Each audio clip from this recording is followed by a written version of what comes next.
হচ্ছে এটাকে দেখলাম কি আয়নোস্ফিয়ার পর্যন্ত দেখলাম। এরপর আমরা দেখে নেব লাস্টের স্তরটা হচ্ছে এক্সোস্ফিয়ার। কি একদম শেষের স্তরটা কি এক্সোস্ফিয়ার, এটা হচ্ছে বায়ুমণ্ডলের একদম শেষের স্তর। এই স্তরটা কি জন্য বিখ্যাত, মানে এই স্তর থেকে কি মেইনলি কোশ্চেন আসে যে স্পেস স্টেশন কোন স্তরে, বায়ুমণ্ডলের কোন স্তরে স্পেস স্টেশনগুলি রয়েছে। তাহলে বায়ুমণ্ডল কোন স্তরে রয়েছে, এই যে এক্সোস্ফিয়ার, এই এক্সোস্ফিয়ারে বায়ুমণ্ডলের স্পেস স্টেশনগুলো রয়েছে। ওকে, আচ্ছা এরপর আমরা দেখে নেব যে উচ্চতার সাথে উষ্ণতার কি তারতম্য দেখা যায়। তাহলে উচ্চতার সাথে উষ্ণতার তারতম্য কথাটার অর্থ কি, উচ্চতা বাড়ার সাথে সাথে উষ্ণতার কি পরিবর্তন আমরা এখানে দেখতে পারবো। কি দেখতে পারবো দেখে নিই, যে উচ্চতা বৃদ্ধি পেলে কোন স্তরে উষ্ণতা কমছে আর কোন স্তরে বাড়ছে। তাহলে উচ্চতার সাথে উষ্ণতার তারতম্য, ঠিক আছে। তার জন্য আমাদের কি করতে হবে, একদম প্রথম থেকে স্তরগুলোকে আমরা আরেকবার সাজিয়ে নিই, তাহলে আমাদের বুঝতে সুবিধা হবে। আচ্ছা একদম প্রথমে কি স্তর ছিল, একদম ভূপৃষ্ঠের কাছাকাছি যে স্তর, একদম ভূপৃষ্ঠের সাথে সংলগ্ন একদম যে স্তরটি ছিল সেটা কি ছিল, ট্রপোস্ফিয়ার ছিল। কোন স্তর ছিল, ট্রপোস্ফিয়ার, যেটাকে আমরা কি বলতাম, কি বলে জানি, ক্ষুব্ধ মণ্ডল বলে জানি, কারণ এখানে ঝড় বৃষ্টি হয়। আচ্ছা ট্রপোস্ফিয়ারের পরে, ট্রপোস্ফিয়ারের পরের স্তরটা কি, ট্রপোস্ফিয়ারের পরের স্তরটার নাম আমরা যেটা জানি সেটা হচ্ছে স্ট্র্যাটোস্ফিয়ার। এই স্ট্র্যাটোস্ফিয়ারকে আমরা কি বলে জানি, শান্ত মণ্ডল। কি বলে জানি, শান্ত মণ্ডল, কারণ এখানে কোনো ঝড় বৃষ্টি হয় না, তাই জেট প্লেনগুলো এই স্তর দিয়ে চলাফেরা করে।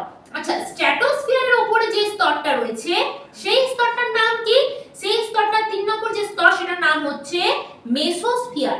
সেই স্তরটার নাম হচ্ছে কি, মেসোস্ফিয়ার। এরপর মেসোস্ফিয়ারের উপরে আমরা কি দেখলাম, যে থার্মোস্ফিয়ার বা যেটাকে আমরা আয়োনোস্ফিয়ার বলে থাকি সেই স্তরটি রয়েছে। থার্মোস্ফিয়ারের আরেক নাম আয়োনোস্ফিয়ার কেন হলো, কারণ এই স্তরে আয়নে ভেঙে যাচ্ছে, অক্সিজেন নাইট্রোজেন এই যে গ্যাসের এই কণাগুলি আয়নে ভেঙে যাচ্ছে এবং সেখানে অ্যারোরা অস্ট্রালিস, অ্যারোরা বোরিয়ালিস দেখতে পাওয়া যাচ্ছে। আচ্ছা এরপরে সর্বশেষ স্তর যেটা রয়েছে সেটা কি আমাদের এক্সোস্ফিয়ার, বায়ুমণ্ডলের সর্বশেষ স্তর হচ্ছে এক্সোস্ফিয়ার। এবার দেখে নিই যে কোন স্তরে উচ্চতা বৃদ্ধির সাথে উষ্ণতার কি কি তারতম্য দেখতে পাওয়া যাচ্ছে। ট্রপোস্ফিয়ারে কি হচ্ছে, এক যত উচ্চতা বাড়বে এখানে কি হয়, উচ্চতা বৃদ্ধির সাথে উষ্ণতা ততই কমতে থাকে, যত উপরে উঠবো উষ্ণতা তত কমতে থাকবে। তার মানে কি হচ্ছে, এখানে ডিক্রিজ করছে। কি হচ্ছে, এখানে ডিক্রিজ করছে। আমি কি লিখে দিলাম, ডি লিখলাম, ডিক্রিজ করছে তার জন্য আমি কি লিখলাম, ডি। এখানে লিখে দিচ্ছি কমে যায়, কি কমে, কি কমে, উষ্ণতা কমছে। কোনটার কথা আমরা আলোচনা করছি, উষ্ণতার কথা, তাহলে উষ্ণতা কমছে।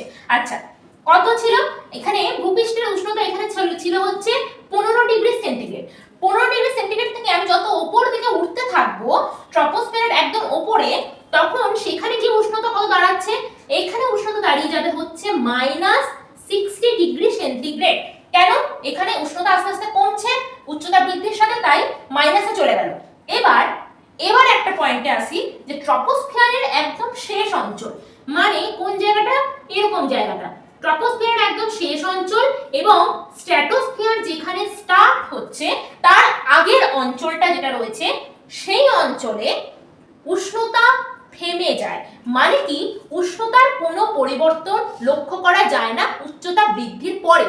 এই যে অঞ্চলটা, এই অঞ্চলটাকে আমরা কি বলে জানবো, ট্রপোপজ। কেন, পজ কথার মানে কি, পজ কথার মানে হচ্ছে থেমে যাওয়া। কি থেমে যাচ্ছে, এখানে উচ্চতা বৃদ্ধির সাথে সাথে উষ্ণতা থেমে যাচ্ছে, তাই জন্য এটাকে আমি বলবো ট্রপোপজ। আচ্ছা তাহলে এর পরের স্তরে আমরা চলে যাই এবারে স্ট্র্যাটোস্ফিয়ারে।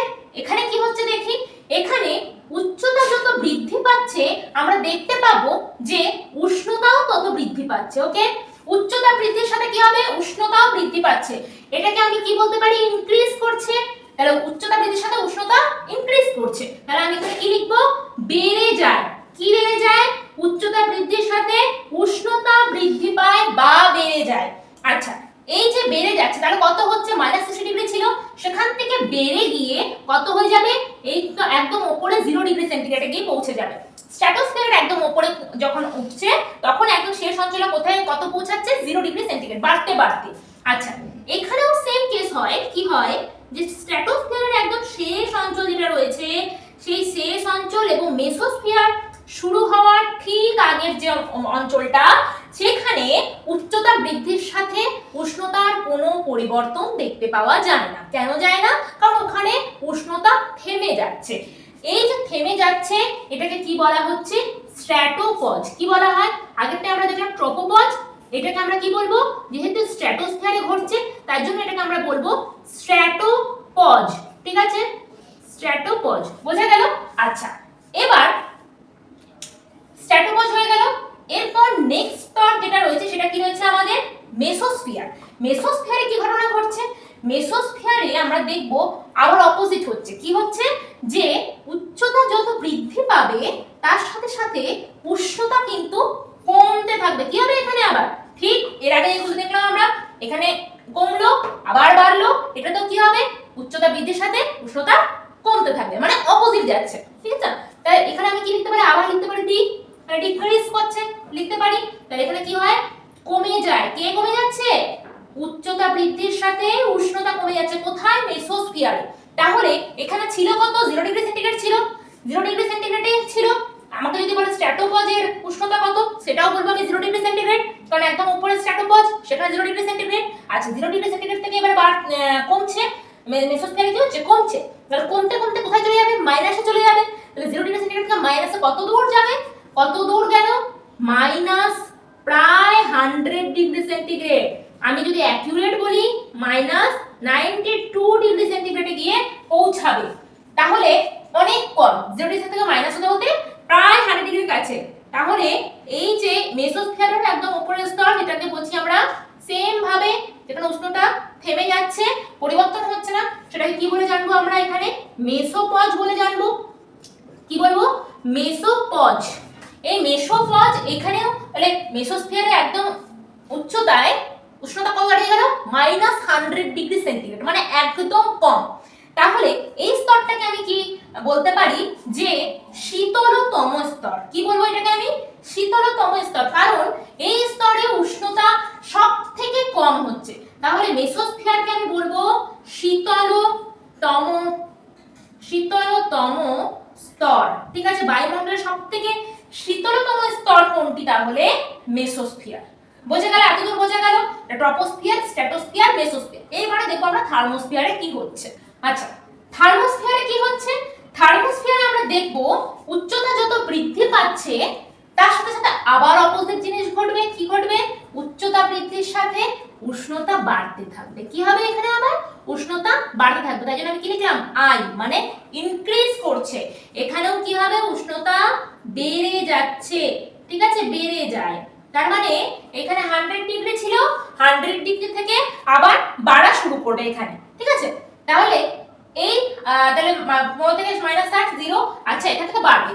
সেম জিনিস ঘটবে কোথায়? আবার সেম জিনিস ঘটবে এক্সোস্ফিয়ারেও। এখানে উচ্চতা বৃদ্ধির সাথে উষ্ণতা কিন্তু বৃদ্ধি পাবে। ঠিক আছে, তাহলে এই দুটোতেই ইনক্রিজ করছে। আমাদের মেইনলি প্রশ্ন আসে কোনগুলো থেকে? ট্রপোস্ফিয়ার, স্ট্র্যাটোস্ফিয়ার, মেসোস্ফিয়ার, থার্মোস্ফিয়ারটা কখনো কখনো আসে। আচ্ছা, এইবার মনে রাখার কি উপায় যে কোন স্তরে উষ্ণতার কি পরিবর্তন ঘটছে? তার জন্য আমি এভাবে মনে রাখতে পারি, দেখো ডি আই ডি আই কি দাঁড়ালো? ডিবি। তাহলে একদম নিচের থেকে শুরু করলে আমার দাঁড়াচ্ছে হচ্ছে ডিবি। তাহলে এইভাবে যদি মনে রাখি তাহলে আমার ইজিলি মনে থাকবে যে ডিডি, তারপর D I D I. D মানে হচ্ছে ডিক্রিজ, আই মানে ইনক্রিজ, ডি মানে ডিক্রিজ, আই মানে ইনক্রিজ। তাহলে পরপর স্তর মনে রাখলে আর ডিডি মনে রাখলে আমি ইজিলি বের করে নিতে পারবো যে কোন স্তরে কি ঘটনা ঘটছে। আচ্ছা, এইবার আরেকটা ব্যাপার রয়েছে এখানে। এখান থেকে আরেকটা কোশ্চেন আছে। কি আসে? আমরা তো দেখে নিলাম যে স্ট্র্যাটোপজের উষ্ণতা যদি বলতে আমরা কত হবে সেটা দেখে নিলাম। আচ্ছা, শীতলতম স্তর কোনটা, কেন বলা হয় সেটাও আমরা দেখে নিলাম। আচ্ছা, এইবার আমরা দেখে নেব হচ্ছে আরেকটা কোশ্চেন আছে ওজোন স্তর। বায়ুমণ্ডলের কোন স্তরে ওজোন স্তরটি দেখা যায়? তাহলে যদি এটা প্রশ্ন আসে তাহলে আমরা কি বলবো? ওজোন স্তর কোথায় দেখা যায়? ওজোন স্তর হচ্ছে স্ট্র্যাটোস্ফিয়ারে। আমরা কি জানি স্ট্র্যাটোস্ফিয়ার কত? এর উচ্চতা কত ছিল? এর হচ্ছে 12 কিলোমিটার থেকে কত দূর ছিল? 45 কিলোমিটার পর্যন্ত। তাহলে 12 থেকে 45 কিলোমিটার পর্যন্ত কার ছিল? 12 থেকে 45। কার এটা? স্ট্র্যাটোস্ফিয়ার। যখন আমি ওজোন স্তরে চলে আসছি তখন ওজোন স্তরটা কোথায় দেখা যায়? 16 কিমি থেকে 30 কিলোমিটার উচ্চতায় ওজোন স্তর দেখতে পাওয়া যায়। তার মানে স্ট্র্যাটোস্ফিয়ারের মধ্যে পড়ছে এটা, স্ট্র্যাটোস্ফিয়ার 12 থেকে 45 কিলোমিটার। তার মানে এর কোনো এরকম জায়গা থেকে এরকম জায়গা অবধি মিডিলে অবস্থিত, এখানে কি দেখতে পাওয়া যায়? ওজোন স্তর দেখতে পাওয়া যায়। আমি লিখে দিচ্ছি এখানে ওজোন স্তর। কি লিখলাম? ওজোন স্তর। তাহলে ওজোন স্তরটা কোথায় দেখা যায়? স্ট্র্যাটোস্ফিয়ারে ওজোন স্তর কিন্তু দেখতে পাওয়া যায়।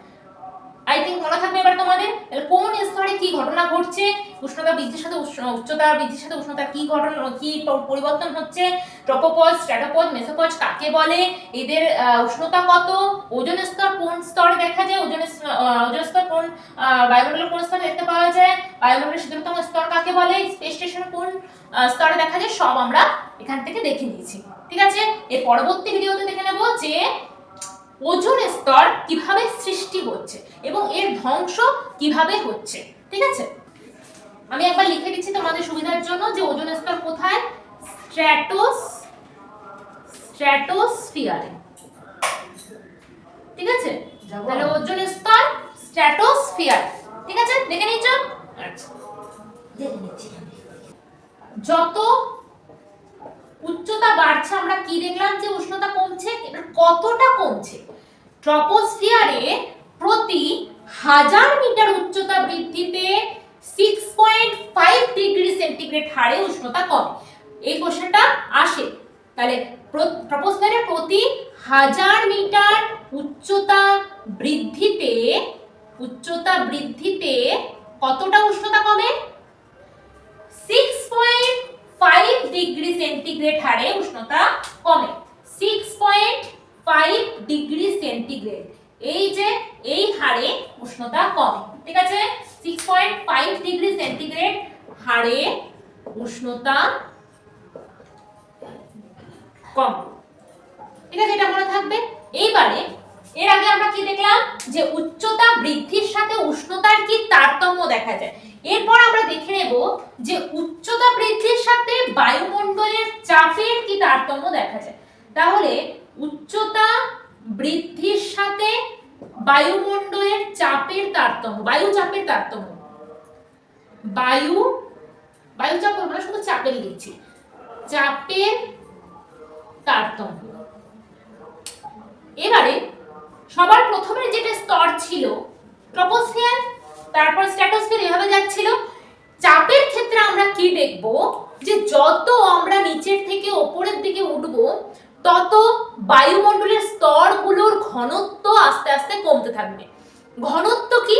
প্রতি একক আয়তনে যতগুলো অণু থাকবে সেটা দিয়ে আমরা কি ঘনত্বকে পরিমাপ করি।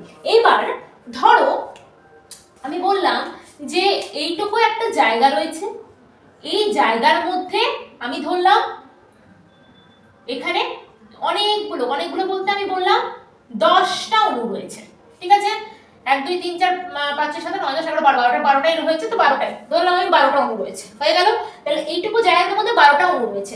আমি ধরলাম একই আমি পাত্র নিলাম যার মধ্যে এই একই সাইজটা সেম, কিন্তু এখানে 12টার জায়গায় আমি ধরলাম 6টা, 1 2 3 4 5 6, 6টা অণু রয়েছে। তাহলে কার ঘনত্ব বেশি হবে?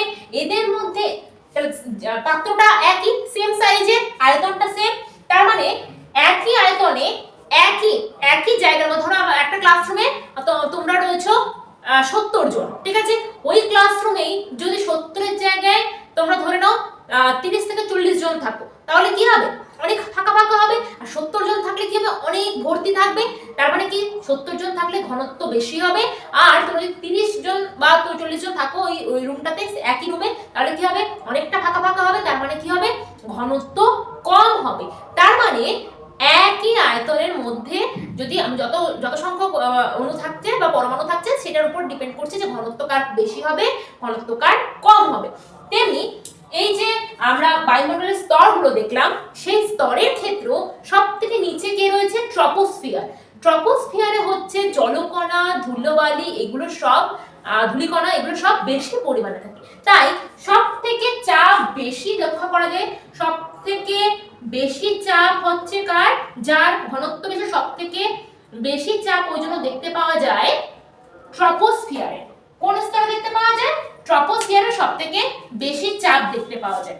আচ্ছা, যত উপরের দিকে যেতে থাকবো তত কি হয়, ঘনত্ব কমতে থাকে। আমি লিখে দিচ্ছি, উপরের দিকে বায়ুমণ্ডলের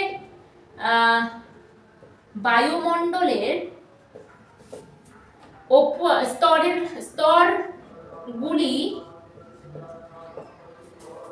উপরের দিকে, তার মানে কি উচ্চতা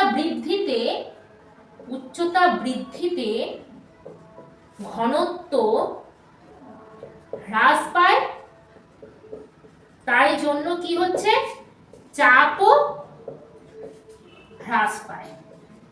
বোঝা গেল? যত উপরের দিকে উঠবো তত আমার কি হতে থাকবে, চাপ আস্তে আস্তে কমতে থাকবে। তো সবথেকে বেশি চাপ কোথায় দেখতে পাওয়া যাচ্ছে, ট্রপোস্ফিয়ারে হচ্ছে সবথেকে বেশি চাপ, বায়ুমণ্ডলের স্তরগুলির মধ্যে সবথেকে বেশি চাপ দেখতে পাওয়া যায় ট্রপোস্ফিয়ারে। বোঝা গেল?